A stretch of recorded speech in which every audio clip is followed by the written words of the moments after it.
대어뢰문답 강의 73번째 시간입니다. 제5계명에 대한 내용인데 123문에서 125문까지입니다.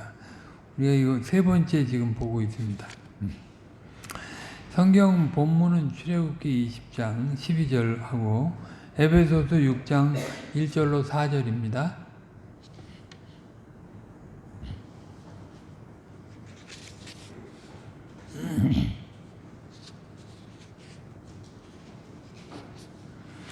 제가 읽겠습니다. 내 부모를 공경하라. 그리하면 너의 하나님 나 여호와가 내게 준 땅에서 내 생명이 길리라.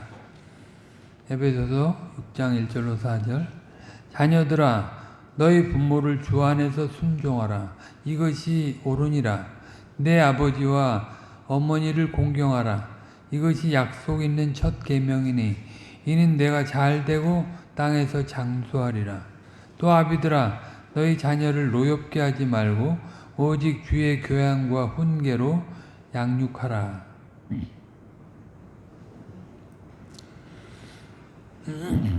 그 십계명 중에서 이제 첫째 부분, 처음 네 계명은 하나님께 대한 우리의 본분이라고 했고요.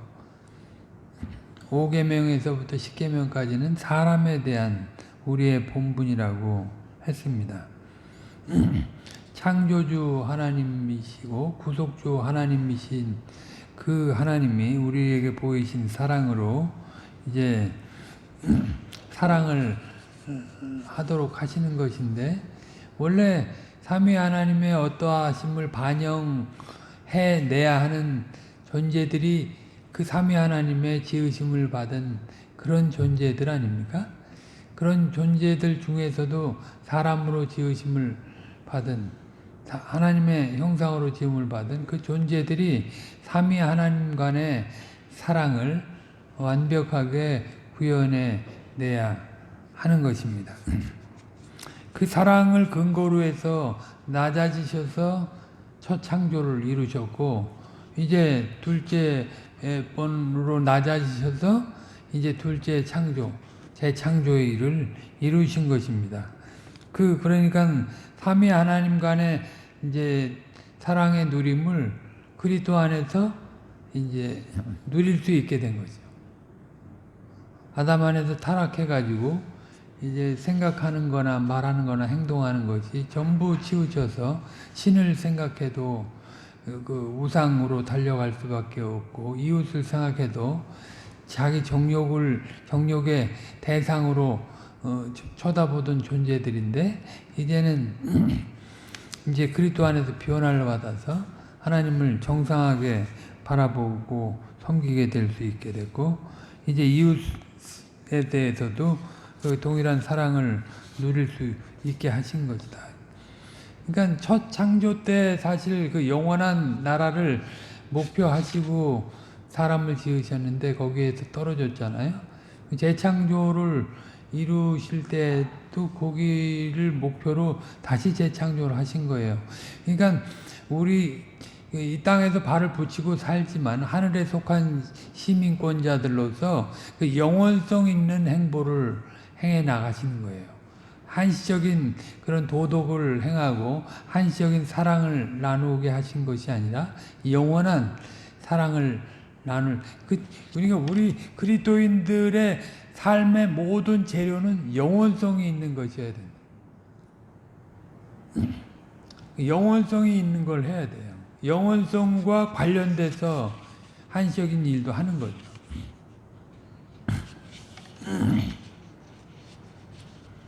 그래서 이 땅에서 예수 믿기 전과 후 똑같은 굴레 속에 살아가지만 이전에 그 한시적인 대응 방식으로 대하지 않고 이제 그 영원한 대응 방식으로 대해 나가는 거죠. 부모와의 관계, 자식과의 관계, 또 부부와의 관계, 또 상전과의 관계, 심지어 노예 상태에서도 이제 노예 제도를 주장하는 그런 자가 아니라 노예 상태에 다시 들어가도 그는 거기에 매이지 않고 영원한 자유인으로서 행보해 나갈 수 있게 하신 거죠. 주님의 구원의 능력은 참 대단한 것입니다. 그러니까 그리스도인이 그 사랑을 힘입어서 살아가게 되면 모든 곳에서 그 영원한 면들을 나타낼 수 있는 거예요. 그러니까 그리스도인들이 닿는 곳곳마다 생명이 갈 수 있는 그 영원한 생명이 그냥 한시적인 생명이 아니에요. 이 일반 도덕으로 결코 포장해낼 수 없는 그 사랑을 구현할 수 있게 됐으니까 그리스도로 말미암아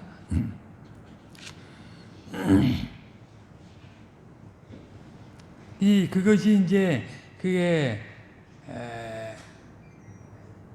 굉장히 무거운 멍해가 아니고 쉬운 멍해다. 신명기 30장 11절에서도 얘기했지만 그 말씀이 먼 게 아니고 가까워 너희 입에 있고 말이야. 마음에 있는 얼마든지 실행할 수 있는 할 수 없는 것이 아니고 쉽게 구약의 율법은 멍해가 아니고요.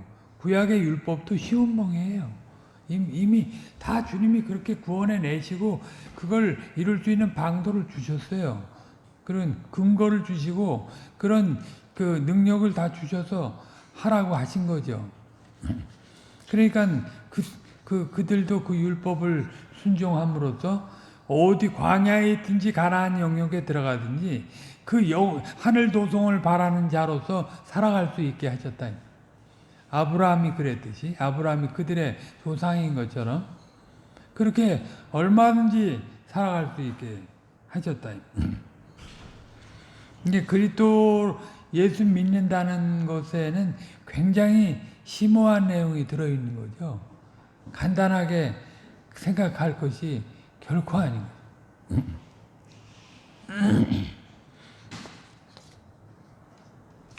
그 123문 우리가 또 한번 읽죠. 123문 복습하는 차원에서 제5계명이 무엇입니까? 제5계명은 내 부모를 공경하라. 그리하면 너의 하나님 나 여호와가 내게 준 땅에서 내 생명이 길리라 하신 것입니다. 여기에는 이제 이 5계명은 10계명 중에 나오는 것인데 이 이전 4계명 중에서 이제 금령이 있고 명령이 있고 또 이웃에 대한 계명 중에서도 금령이 있고 명령이 있는데 이제 똑같이 한 가지씩 거기 명령이 들어가 있는 건데 이 5계명도 그 명령에 해당한다. 그러니까 10계명은 하나님께서 언약 백성인 이스라엘에게 그리고 우리에게 내리시는 법령이시기도 한데 이것이 주님께로부터 나왔기 때문에 거기 모든 권위가 주님으로부터 온다 하는 것입니다.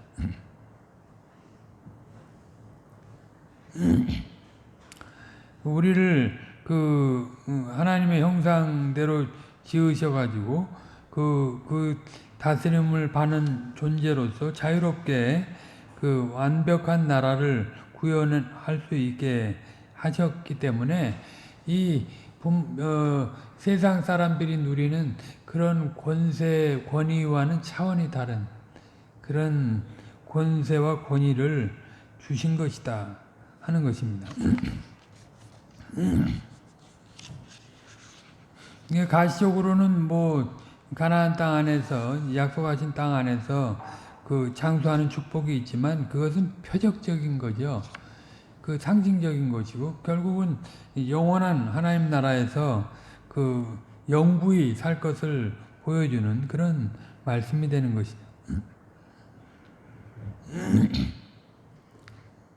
여호와 하나님께로부터 왔기 때문에 모든 것을 통해서 이제 모든 명령을 순종하면서 하나님을 공경함에 대한 그런 태도를 보여야 하는 것입니다.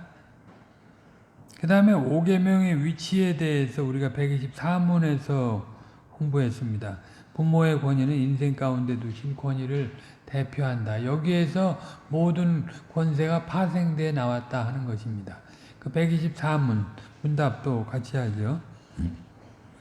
제5계명에서 부모는 누구를 가리킵니까? 제5계명에서 부모는 단지 자신을 낳으신 부모만을 이야기하는 것이 아니라 나이와 은사에 있어서 모든 윗사람, 특히 하나님의 규례에 의하여 가정과 교회와 국가에서 우리보다 높은 지위에 두신 자입니다. 그러니까 먼저 난 자들에 대한 단순히 뭐 유교적 차원에서 조직적으로 계층적으로 이해할 것은 아니고요. 하나님께서 이제 하나님의 형상으로 섬기는 자들로서 먼저 보내주신 그 권위를 인정하면서 그 권위에 복종할 것을 얘기하는 것입니다. 먼저 나오는 게 우연히 먼저 나온 것이 없는 거죠.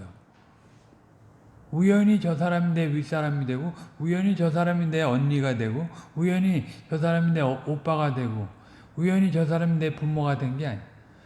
내 인생이 잘못돼가지고 어떻게 부모도 잘못 만나고 형제도 잘못 만나고 저 환경도 잘못 만나가지고 살아가는 게 아니고요. 하나님이 참 타락한 중에 완전히 멸절시켜도 조금도 불의하시지 않으신데 그럼에도 불구하고 그 기회를 또 다시 주셔서 순차적으로 회복하실 수 있는 그런 질서도 주신 것이 얼마나 감사한 일입니까?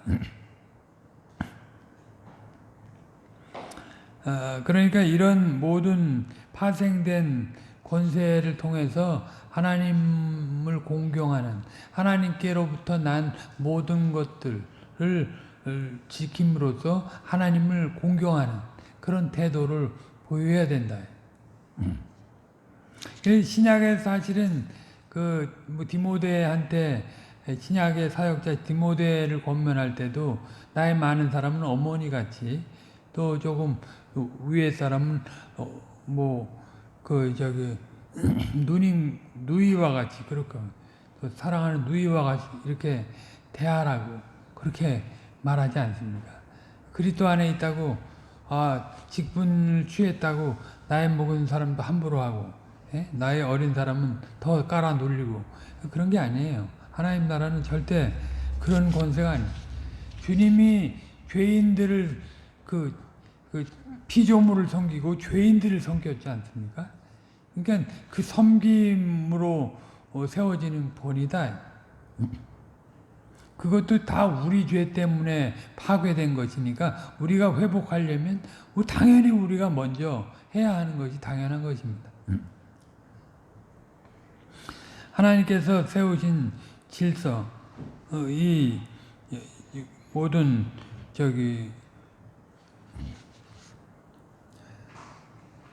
모든 관계는 우연한 일이 하나도 없다. 나이 먹은 사람들을 나이 먹은 사람답게 존중해 주는 건 굉장히 중요합니다. 물론 나이 먹은 사람이 나이 먹은 권위를 찾기 위해서 나이를 내세우는 건 아니고요. 그건 세상의 권위고 하나님의 권위는 나이 어린 사람이 나의 윗분을 하나님이 내신 그런 권위의 순서로 봐서 존경하고 공경하는 거예요. 그것이 합당한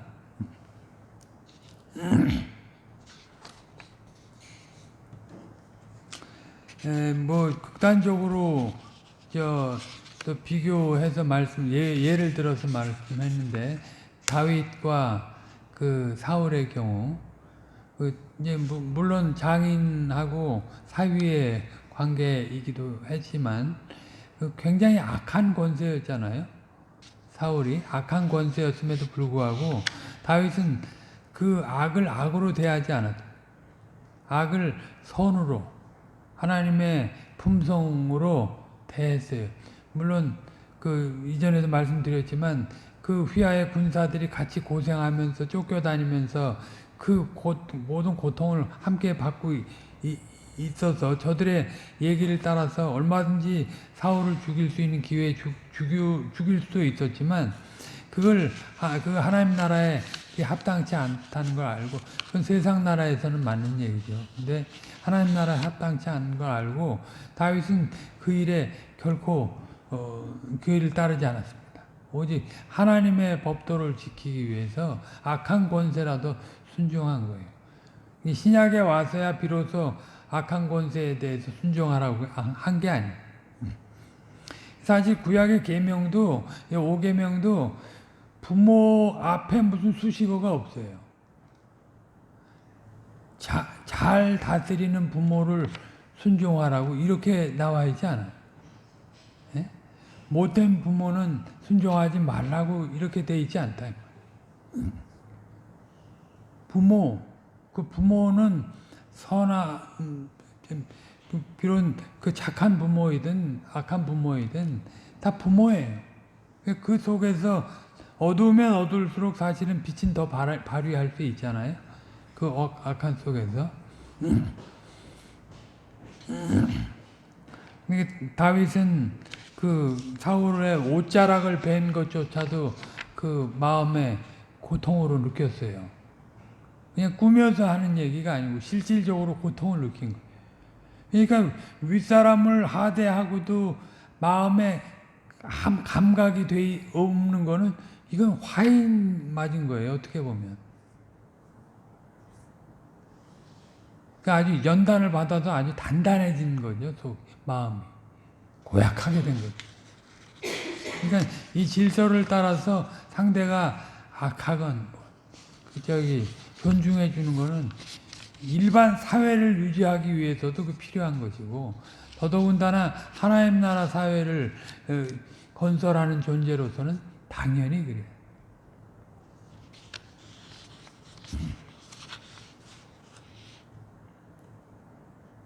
여기 특별히 청년들에게 대한 그 교훈이 나왔어요. 청년들로서 어떻게 이제 가정을 꾸려가고 하는 내용들.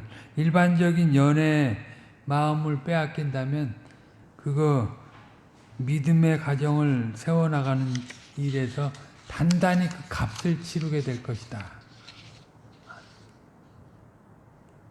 나는 버림받은 자식이라서 불신자와 혼인했다 이런 생각은 할 필요가 없어요. 사실 우리는 사실 그거 주님이 언약 안에서 붙잡아 주는 게 없으면 그거 저절로 좋거든요.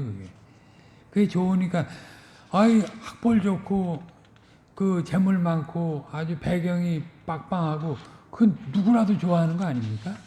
네. 좋아할 수밖에 없어요. 근데 이제 믿음의 안목으로 그것을 잘 사용을 해야 하는 것이지 거기에 미혹되면 안 된다. 거기에 함몰되면 안 된다. 거기에 지배를 받으면 안 된다. 그러니까 믿음이 가장 큰 거예요. 사람을 대할 때 저 사람이 나보다 하나님을 더 사랑하는가를 보고 선택자를 택해야 된다고 그러잖아요. 상대의 배경, 학벌, 이런 거가 아니에요. 그러면 단단히 값을 치르게 된다. 그렇게 돼요.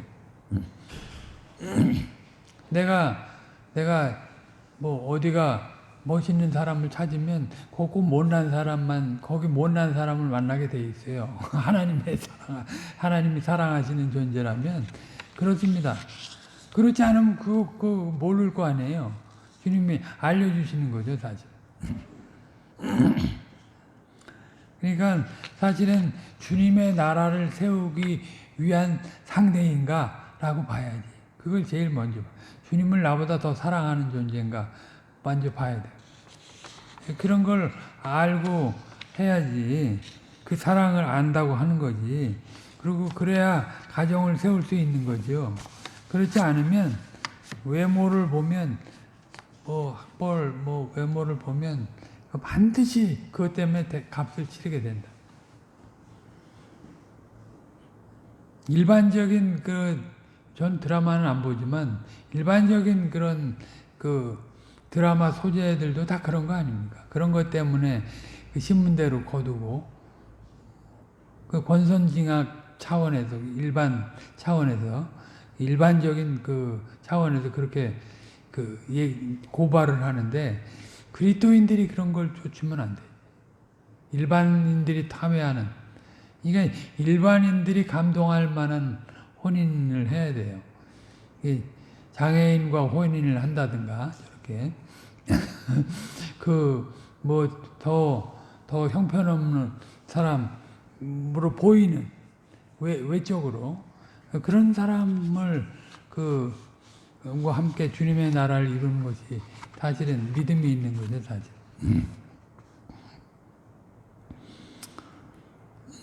아무튼 그렇게 그 믿음의 그 선택을 하게 된다면 당장은 쓸지 모르지만 그 열매는 달 것이다.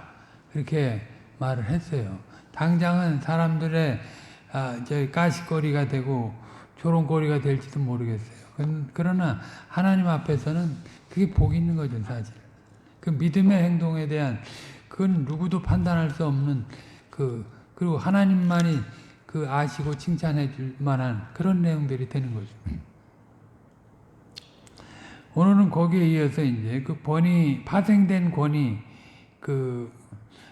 들의 그 실질적인 적용을 어떻게 해야 되는가 하는 것이에요. 125문 문답 같이 하겠습니다. 윗사람을 왜 부모라 부릅니까? 윗사람을 부모라고 부르는 것은 윗사람이 그들의 여러 인륜관계에서 아랫사람에 대해서 사랑과 온유함을 베푸는 모든 의무를 행할 때 육신의 부모와 같이 하도록 가르치기 위함이요. 아랫사람으로 하여금 그들의 윗사람에 대해서 그들의 의무를 행할 때 마치 육신의 부모에게 하듯이 더욱 자원하는 마음과 즐거움으로 행하도록 하기 위함입니다.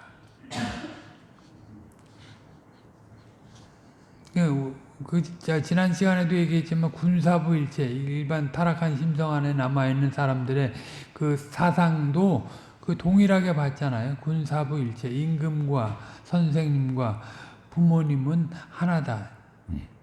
윗권세를 그렇게 자기네 권세 주장하기 위해서 그런 질서를 만들어냈지만 사실은 그런 질서는 하나님이 내신 질서죠. 사회가 서기 위해서는 그게 있어야 됩니다. 126문답도 여기 나와 있는데 그것까지 같이 있죠. 제5계명의 일반적인 범위는 무엇입니까? 제5계명의 일반적인 범위는 우리의 여러 인륜관계에서 위아래 혹은 평등의 지위를 따라서 서로에 대해서 지고 있는 의무를 행하는 것입니다.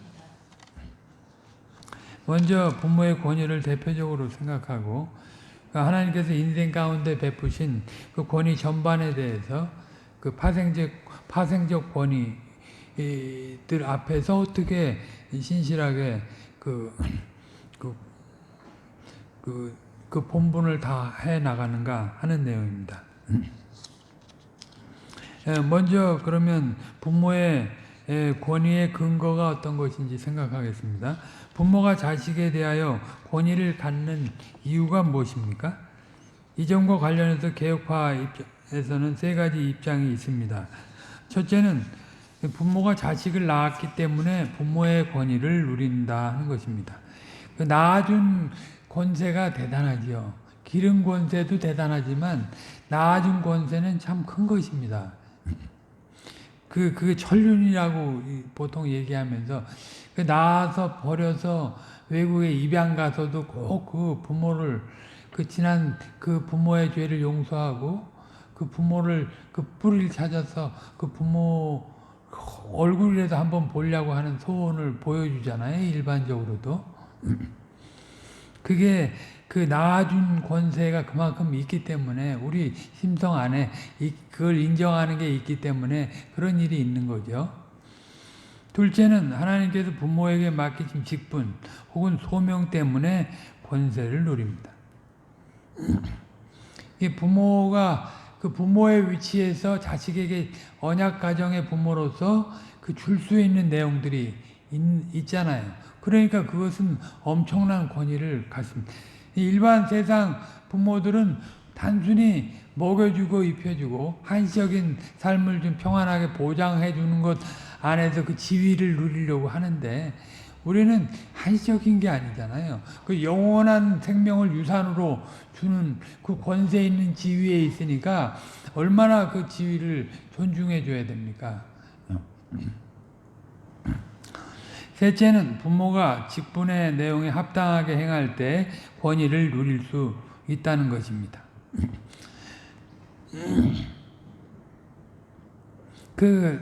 물론 이제 천륜을 저버리고 자식을 버리거나 자식을 돌보지 않고, 요즘은 뭐 게임하다가 정신 팔려가지고 자식이 죽는지도 모르고 그런 일도 있기도 하고, 뭐 이제 너무 어린 나이에 아이들을 갖게 돼가지고 몰래 갖다 버리기도 하고 그런 일들도 있는데, 아무튼 일반적으로라도 그 부모로서 그 자식의 생명을 다해서 살아가는 것은 부모가 권세를 그것으로만 해도 권세를 누릴만 하죠.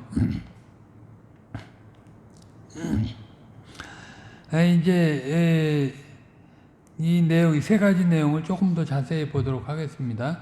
첫 번째, 부모가 자식을 낳았으니까 자식에 대해 가지는 권위를 얼마든지 누릴 수 있다.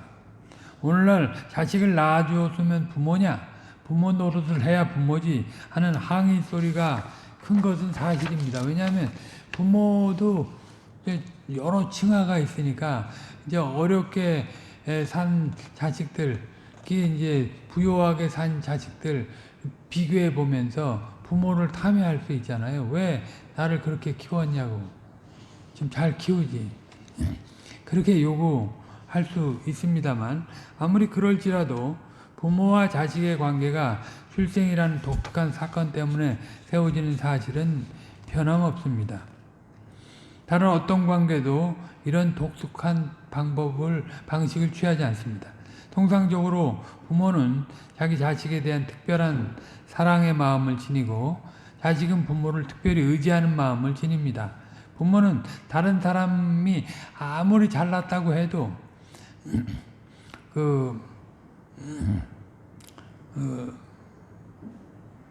다른 자식들에 비해서 또 자기 자식이 무지하게 못났다고 하더라도 자기 자식이 제일 사랑스럽죠. 자기 자식이 이제 장애아로 태어나도 다른 집 아주 그냥 훌륭한 자식보다 더 애정이 가는 것은 사실입니다. 통상적으로 그런 거죠. 사실 사랑스럽지 않은 아이가 어디 있겠습니까마는 타락한 세상에서는 아이를 비교하는 일이 비일비재한데, 자기 아이가 못났다는 평가를 받더라도 부모에게는 자기 아이가 사랑스럽습니다. 제일 사랑스럽습니다. 그게 통상적으로. 이게 이제 이것도 안 돼가지고 말이죠. 가령 명문대생 부모가 바보 같은 아이를 낳으면 그거 자기 가정에 누가 되는 줄 알고 어디 모르는데 저기 맡겨버리잖아요. 그런 일도 있긴 합니다만, 그건 뭐 특별한 경우고, 보통은 다 자기 자식이 못났어도 자기 자식이 가장 귀한 줄 알고 가장 사랑스러운 줄 아는 거죠. 그래서 아이의 유익을 위해서 부모는 가장 좋은 것이라도 아끼지 않습니다. 심지어 자기 생명까지도 불사합니다. 생명을 불사하기까지 합니다. 내놓기까지 한다. 이는 단순한 비교를 넘어서는 뭐가 있는 거죠. 그처럼 자녀는 특별히 어린 시절에 부모님을 철저히 의지합니다. 부모님이 눈앞에 보이지 않으면 아이는 불안해서 어쩔 줄 모릅니다. 그래서 부모님이 하라고 하는 거죠. 그래서 애들 겁박을 줄 때 그냥 몰래 숨어버린다거나 막 이제 나가버린다고 그런 소리도 하는 거잖아요. 그게 이제 말을 잘 들으라고 하는 거죠. 그 일을 위해서. 아무튼 그래서 이제 자식들이 부모를 따르기도 하는데, 부모가 자식을 낳는 것입니다만 부모가 자식을 선택하는 것도 아니고 자식이 부모를 선택하는 것도 아닙니다. 자식의 출생은 일반 생물학적 관계를 초월하는 것입니다. 성경은 자식이 하나님의 언약의 선물이라고 교훈합니다. 시편 127편 3절에 보면 자식은 여호와의 주신 기업이요 태의 열매는 그의 상급이로다 했습니다. 많은 사람들은 생물학적 출생만 생각하고 마음 먹은 대로 아이를 갖는 것처럼 말하지만, 그러나 근본적으로 하나님께서 선물로 주시는 것입니다. 그래서 시인은 주께서 자기를 지으셨다고 고백하고 자기를 신묘막측하게 지으신 것을 감사하기도 합니다. 시편 139편 13절로 14절을 읽으면 주께서 내 장부를 지으시며 나의 모태에서 나를 조직하셨나이다. 내가 주께 감사하오면 나를 지으심이 신묘막측하심이라. 주의 행사가 기이함을 내 영혼이 잘 아나이다. 요컨대 부모 자식 관계는 사람이 선택한 게 아니라 하나님께서 부모 자식의 관계를 정해 주신 것입니다. 바로 이 사실 때문에 이 세상에 수많은 부모들이 있어도 내게는 내 부모만이 제일 좋고, 이 세상에 수많은 자식들이 있어도 내 자식만이 제일 사랑스럽습니다. 하나님이 내게 선물로 주셨기 때문에 내게 제일 좋은 것입니다. 그런 점에서 부모 되는 것, 자식 되는 것은 소명입니다. 하나님 앞에서 소명인 거죠. 소명이라고 생각하는 것이 굉장히 참 의미 있는 표현인데, 의미 있는 그런 내용인데, 부모 자식의 관계는 하나님께서 불러서 놓아두신 아주 독특한 관계입니다. 나는 내 자식에게 세상 그 누구도 대신할 수 없는 그 독특한 부모가 되는 것입니다. 내가 아무리 못났더라도 하나님께서 내 자식들에게 그들의 부모로 세워주셨습니다. 내 자식이 아무리 나를 싫어하더라도, 그러나 하나님께서 부르신 그 소명을 기억하고 하나님께서 세워두신 동안 부모로서 역할을 저버릴 수가 없습니다. 내 부모의 행동이 아무리 싫다고 하더라도 하나님께서 내 위에 세워두신 분으로 알고 인내하며 위하여 기도하고 하나님의 말씀을 조차 공경의 태도를 버려서는 안 될 것입니다. 이 세상에 조금 이런 신학적인 내용을 잘 몰라도 자식에 대한 사랑이 있는 사람들은 자기가 어떤 장애가 있어도 굉장히 사랑합니다. 제가 한번 TV에서 세상에 이런 일인가 해서 본 것 같은데요. 맹인 아버지예요. 근데 아이도 굉장히 눈이 나쁘게 태어났어요. 근데 이 맹인 아버지, 그러니까 아이의 엄마가 집을 나갔어요. 무슨 이유가 있는지는 거기 잘 안 나오던데 나갔어요. 그러니까 아버지 혼자 이 맹인인데 아이를 키워야 되는 거예요. 근데 그 아이를 젖동량에서 키웁니다. 이제 그게 오래전에 그게 소개됐는데 그 아이가 커가지고 다시 한번 세상에 이런 일이 나온 걸 제가 본 것 같아요. 근데 거기 보면 그 아이도 눈이 거의 한쪽 눈은 멀었어요. 그런데도 그 아버지에 대해서 그 존경하는 마음, 아주 그 마음이 굉장히 크더라고요. 그 아버지도 그 자식을 사랑하는 마음이 아주 갈수록 더하고, 일반적으로도 사실 그런 마음을 주셔서 부모로서의 그 권위를 누리게 하신다 하는 것을 확인했습니다.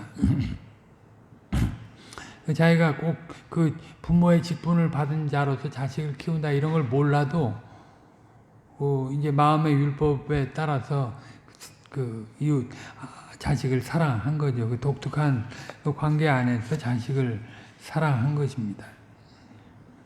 둘째 견해도 사실상 첫째 견해와 같은데요. 직분을 권위의 근거로 삼습니다. 부모가 직분 혹은 소명이라는 말은 부모-자식 관계가 단지 생물학적 관계가 아니라 하나님께서 부모더러 자식을 양육하도록 명령하신 사실 위에서 세워진 관계라는 것입니다. 그냥 동물적인 그런 관계라 그러면 뭐 그런, 사실 동물도 그 제 새끼를 얼마나 돌봅니까? 동물도 제 새끼를 돌보더라고요. 그래서 그런 걸 보면 자식 버린 부모에 대해서 아주 동물보다 못하다고, 짐승보다 못하다고 하는 건데, 아무튼 부모에게는 그런 직분이 주어져 있어요. 자식을 사람으로서 키울 수 있는 그런 직분을 주신 거죠. 첫 창조 때에도 그랬고요. 뭐 재창조 때에도 마찬가지입니다. 하나님께서 신자의 몸에서 난 자를 자기 백성 삼겠다고 하시고 유아에게 세례를 베푸셔서 하나님의 백성의 표와 인을 주도록 하시고 부모더러 언약 백성에게 부모의 말씀을 가르치라고 명령을 했습니다. 그러니까 이 부모가 어떤 신앙을 가지고 있느냐에 따라서 자식은 절대적인, 어떻게 보면 절대적인 그런 영향을 받게 되어 있습니다. 부모의 생각과 사상, 이것이, 그러니까 부모가 하나님을 바라보는 시각이나 이웃을 바라보는 시각이나 피조물을 바라보는 시각이 신자로서 확실해야 자식이 그걸 따라가는 거죠. 그것이 그 자식의 특권이고 그것이 얼마나 영광스러운 일이 됩니까? 그 밝은 빛을 보여주니까 모든 관계 속에서 그 영원성을 나타낼 수 있는 그런 재료를 부모로부터 다 받는 거니까 그게 얼마나 참 영광스러운 일입니까? 그리고 또 그걸 주는 직분도 참 굉장히 권세가 있고 권위가 있는 거죠. 그럴 때 이 세상에서 그리고 교회에서 우리의 위치나 권위는 하나님의 명령에 근거한다. 하나님의 명령에 근거해서 모든 그 권위가 따라붙게 되는 것입니다. 우리 안에 있는 무슨 자질이나 은사나 능력이 우선이 아닌 거죠. 혹은 인간 사회에 역사적으로 형성된 인습과 전통이 아니라 혹은 사회적 계약이나 인간 법률이 아니라 하나님께서 우리를 불러서 명령하시는 사실에서 권위가 나옵니다. 우리 자녀가 믿지 아니하는 사람들의 자녀들보다 근본적으로 나은 것이 있어서 하나님의 백성이 된 게 아니고 또 오직 하나님께서 그렇게 하실 뜻이 있어서 그 언약의 가정 안에 들어온 것이니까 그게 참 놀라운 일이잖아요. 그처럼 우리가 자녀들에게 하나님의 말씀을 가르치는 그런 큰 권위를 가지게 된 것은 우리가 다른 사람보다 그 일을 행할 무슨 특별한 은사나 자질이나 능력이 구비되어 있어서가 아니라 하나님께서 그렇게 명령을 하셨기 때문입니다. 물론 명령하고 뒷짐지고 계신 분은 아니고요.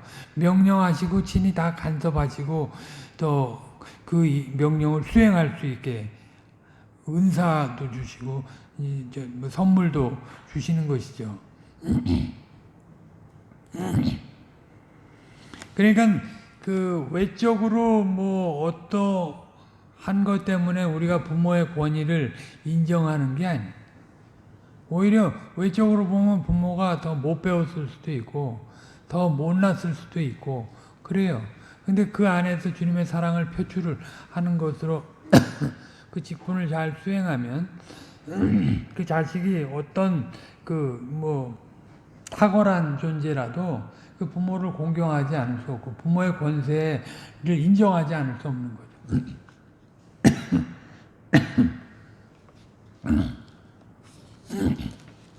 아무튼 그렇게 하면 그 부모는 그 은혜를 누리게 되는 거죠. 때때로 이제 부모가 연약해서 다소 실수를 한다 하더라도, 그리고 더러 흠이 있어서 그 연약한 모습을 많이 나타낸다 할지라도 자녀들은 하나님이 세우신 그 권위를 인정하고 또 하나님의 명령을 기억해 가지고 겸손히 부모님을 순종해야 하는 것입니다. 그게 이제 자식으로서 마땅한 본분이 되는 거죠.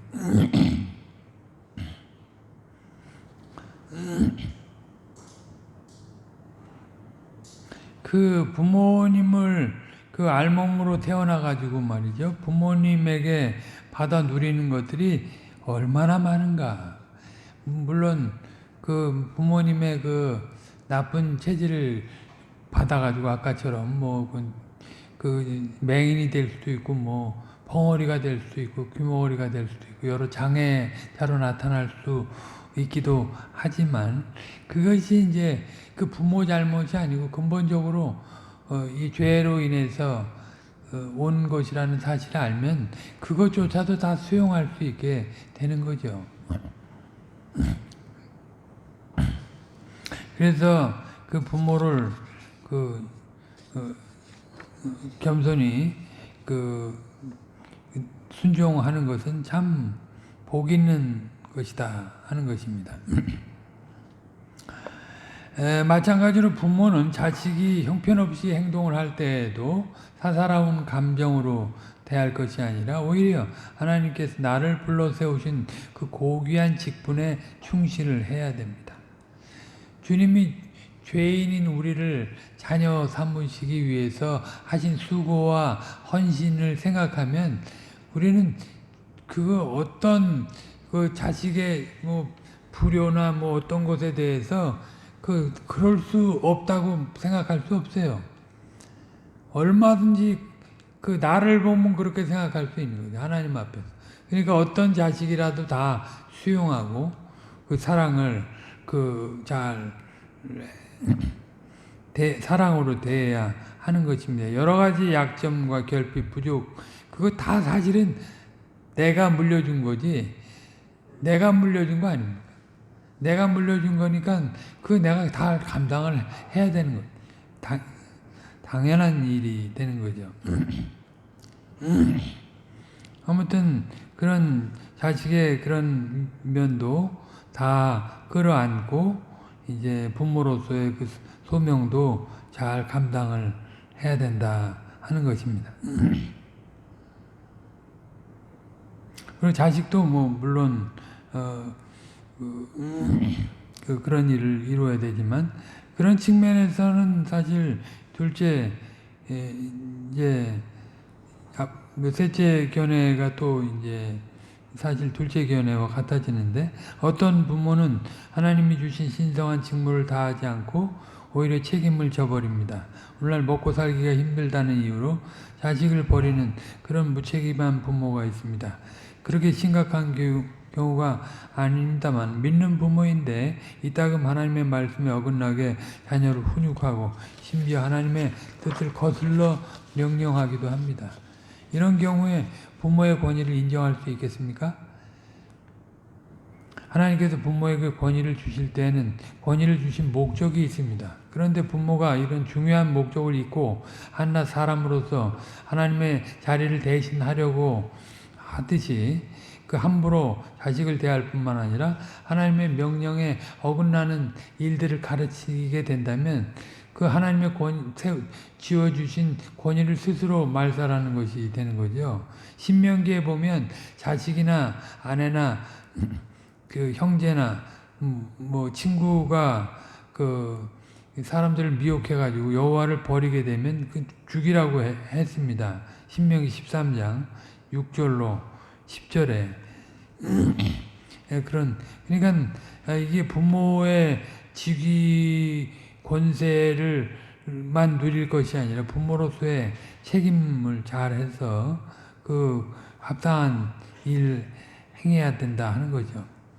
이 율법의 정신에 비추어 보면 칼빈 선생의 논평을 충분히 이해할 수 있습니다. 칼빈 선생은 기독교 강요에서 주 안에서 공교하라는 명령을 해설하면서 이렇게 교훈합니다. 기독교 강요 2권 8항 38번째 내용인데, 부모가 만일 율법을 범하도록 우리를 부추긴다면 그들을 부모로서가 아니라 우리의 참되신 아버지를 공경하지 못하도록 우리를 유혹하는 외인으로 간주할 완전한 권리가 우리에게 있는 것이다. 이제 일반법하고 특별법이 부딪히게 될 때 특별법을 따라야 된다고 하는 그런 말이잖아요. 그 부모가 일반적으로는 다 섬기는데 이제 하나님을 섬기지 말라고 한다. 하나님께 예배 못하게 하면 불신자라도 그냥 자기는 안 믿어도 자식은 교회 다니게 하는 수가 있잖아요. 잘 몰라도. 사실 잘 몰라서 하는 행동이지만 그것은 죽을 죄는 아니죠, 사실은. 당장에 죽을 죄는 아니에요. 근데 그냥 부모의 권세를 내밀어가고 교회 못 믿게 하고, 예? 아내도 못 믿게 하고 자식도 못 믿게 하면 이건 진짜 돌에 맞아 죽을 일이에요. 참 악인인 거죠. 그런 사람들의 요구에 대해서는 이제 따르지 않아도 된다 하는 거죠. 부모의 악을 징벌하신다고 주님이 분명히 징벌하신다고 얘기할 것입니다. 물론 이제 그 외에 부모가 이제 연약하고 타락한 아담 안에서 태어났기 때문에 허물이 많잖아요. 그런 부분에 대해서 이제 겸손한 마음으로 대하고 기다리고 기도하고 하는 것은 굉장히 좋은 태도가 되는 것입니다. 뭐 그래도 이제 부모가 자기 멋대로 살고 죽으면 할 수 없지만 부모에게도 기회를 줘봐야 하는 거죠. 얼마든지 좀 자꾸 그것이 이제 70번에 7번씩 용서하는 그런 마음 자세가 되는 것입니다. 끝까지 부모에 대해서 주님은 원수라도 기도하라고 하셨는데 거기 형제를 마음으로 용서하지 않는다면 또 주님의 권세자들을 함부로 대한다면 그건 문제가 있는 것입니다. 아무튼 이런 점들을 고려하면 부모와 권위를 주신 목적대로 사용해야 한다는 견해도 충분한 근거가 있습니다. 부모의 권위가 무소불위의 권위가 아니라 하나님의 절대 권위 아래 있고 하나님께서 명령하신 한계 안에 있습니다. 부모에게 권위를 주실 때 특별히 하나님의 말씀을 자녀에게 가르치라고 했기 때문에 그 말씀을 거슬러서 자녀들에게 명령을 한다 하면 스스로 그 권위를 버리는 일이 될 것입니다. 세상에서 믿는 것도 중요하지만 이 세상에서 성공해야 되려면 너 주일날도 좀 빠져. 에? 주일날 다른 거 시키고 말이야, 부모가. 자식이 정신이 있는 자식 같으면 그 부모의 말을 안 듣겠죠.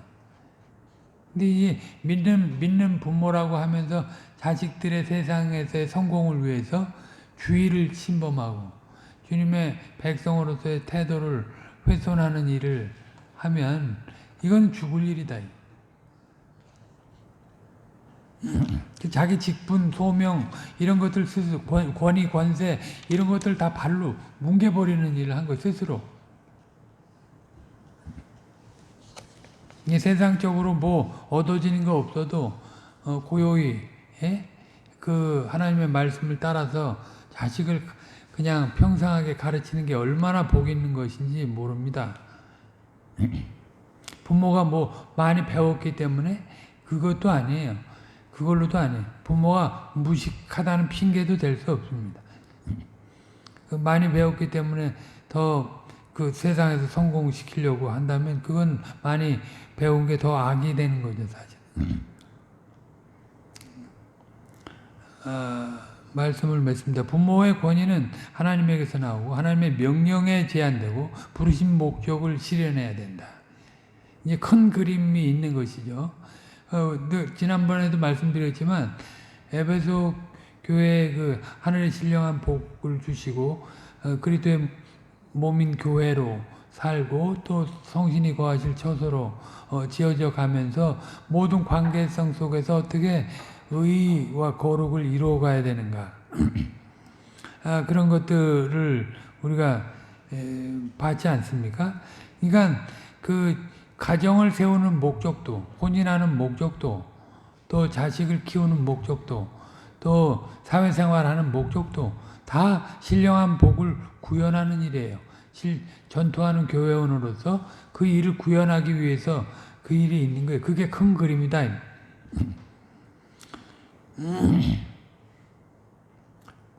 부르신 목적을 구현하는 일이 없으면 직분을 훼손하는 것입니다. 부르신 목적대로 나아가도록 하지 않고 현실적인 안위나 행복에 도취하게 만드는 것도 이게 거짓 선지자예요. 늘 그런 대로만 꾀는 것. 자식들을 하나님 앞에 바르게 서게 하지 못하고 그냥 요구대로 그냥 살게 내버려 둔다거나 그런 건 그 직분을 자기 소명을 스스로 발로 뭉개는 일을 하는. 아무튼 그런 부모의 가르침을 받는 것도 중요한 거죠. 바른 가르침을 따라서 순종하는 것. 이게 주님이 예비하신 복을 누리는 비결입니다. 물론 현실적인 가시적으로 그걸 분명하게 확인할 수 있는 그런 복을 허락하긴 했지만 그렇지 않고 그런 복이 없어도 하늘의 영원한 복을 생각하면 얼마든지 공경하고 존중하고 그 관계를 이루어갈 수 있는 거예요. 현대인의 생활이 실로 고단합니다만 그래서 만사가 귀찮을 때가 있고 많은 일에 치여서 정신없이 지낼 때도 있지만 하나님께서 부모를 부모의 자리에 둔 일을 성심으로 행해야 됩니다. 부모의 권위는 하나님으로부터 나오고 하나님의 명령에 제약되며 그 명령을 준행하는데 참된 효력을 그 일을 안 하고 저절로 자식이 잘 되기를 바라는 것은 이게 문제가 있는 거예요. 우리가 대의문답 126문에서 살핀 대로 5계명은 가정만이 아니라 교회와 국가에서 권위와도 관련되고 모든 인륜관계에도 적용됩니다. 그렇잖아요. 옛날에 임금이라고 그러면 굉장히 말도 존중하고 함부로 하지 않고 왕이 죽으면 그야말로 거적대기 뒤집어 쓰고 죄를 무릅쓰는 그런 일을 하지 않았습니까? 일반 백성으로서. 그것이 이제 그 권위를 인정하기 때문에 그렇게 한 건데 요즘은 탈권위 시대에 살아가서 그런지 몰라도 대통령에 대해서 막말을 하고 함부로 막 목사가 돼가지고 욕도 하더라고. 대통령에 대해서. 그런 사람들을 쫓는 사람들도 문제고 그런 사람도 문제예요. 우리는 항상 위의 권세가 정상하게 그 권세를 누릴 수 있도록 기도해야 돼요. 아래에 있는 권세에 있다면 기도해야지. 그리고 또 그 일을 그렇게 다하게 하시면 그 일을 다하는 걸로 영광으로 알아야 돼요. 주님의 백성으로 당하는 일이기 때문에. 아무튼 물론 하나님의 법에 어긋나는 그런 통치를 할 때에는 그거 진짜 따르지 말아야죠. 그런 부분은. 우리는 이 진영 논리의 진영 논리에 굉장히 속아요. 어느 속에 속하면 편하다. 그 영광을 다 입는다. 김홍전 목사, 김홍전 주의에 다 들어가면 나는 안전한 것처럼 그렇게 생각할 수도 있고 어느 진영 논리에 개혁주의 안에 들어오면 그렇지 않아요. 개혁주의 안에도 비판할 내용이 있고 로마 캐토릭에도 배워야 될 내용이 있어요. 그러니까 우린 개혁해야 될 존재들로서 늘 하나님의 말씀이 본이가 쓰고 그 질서를 따르는 일을 굉장히 존중해야 돼요.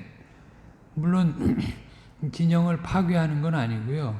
진영을 존중하면서 이제 바른 걸 취해가야 돼. 진영 속에 속한 걸로 자기 안위를 도모하면 그건 불신자들이 하는 것과 마찬가지예요. 언제 어디서든지 자기 소명을 잘 이루는 일, 주님이 두어두신 위치에서 자기 소명을 이루는 것, 그게 굉장히 중요합니다. 특히 부모로서는 그렇다. 그런 부모와 관계를 이룸에 있어서도 또 그래야 된다 하는 것입니다. 오늘 여기까지 하겠습니다. 기도하겠습니다.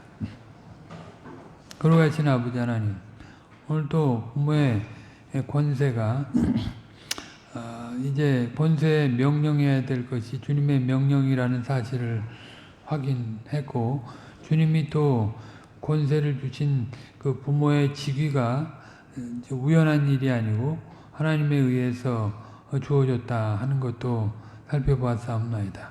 그러하기 때문에 그 위치에 있는 자들이 하나님의 그 명령에 따라서 그 직위를 누려야 함도 저희들 말씀을 통해서 배웠사옵나이다. 저희들 어떤 위치에 있든지 간에 주님께 속한 자로서 주님이 가장 원하시는 일들을 취해 나가는 자들이 다 되게 하여 주시옵소서. 우리의 개인의 또 우리 가정의 우리 그 가솔들의 평안과 안위만을 위해서가 아니라 하나님이 구원하신 그 목적을 취해서 그 모든 권위를 행사하고 권세를 취해가는 저희들이 다 될 수 있게 하여 주시옵소서. 사실 이 모든 일을 다 행했다 할지라도 저희들은 무익한 종으로서 마땅히 해야 할 일을 한 것뿐이 없나이다. 저희들 주님이 지혜와 능력을 주시지 아니하면 부모로서 그 권위를 누릴 수도 없고 그 책무도 감당할 수 없음을 기억하옵나이다. 또 주님이 은사와 직책을 그리고 또 믿음을 주시지 아니하면 저희들은 그 부모의 권세 아래서 언약가정의 핵으로서 자라갈 그런 지혜도 능력도 없음을 보옵나이다.